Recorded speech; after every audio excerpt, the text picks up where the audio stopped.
your point of view, Adrian and Rob and Gordy, in terms of fire evacuation and safety, how does that play into the equation, or does it modify your approach on all of this? What are your greatest concerns? You know, I think that when we look around the valley of Missoula, we have issues with limited ingress and egress in almost all of our major drainages, whether it's the Rattlesnake, Patty Canyon, or Grant Creek and Miller Creek. Thank you.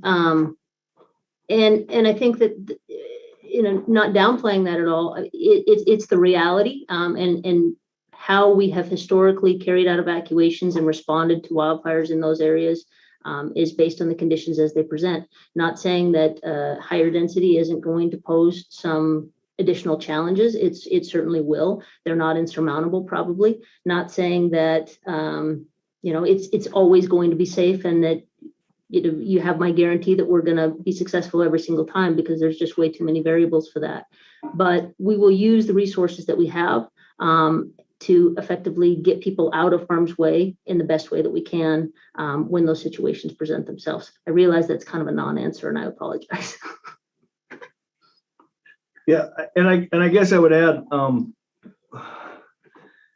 like Adrian said, no guarantees that you can't have the worst day, because that can happen. But I do this all summer with a national incident management team as a liaison officer. I interface with people like Adrian and people like myself at other sheriff's offices all across the country, running from major wildland incident to major wildland incident. And it's exceedingly rare, and I can't even think of an anecdotal sample where we have had an entire drainage completely affected at once. So the likelihood is that a fire starts either mid-slope and cuts the drainage in half, and you have some shelter in place and some evacuations, or more traditionally, you have a fire start out in the wildland and it encroaches on the interface. And so you've got this sort of incremental movement downward.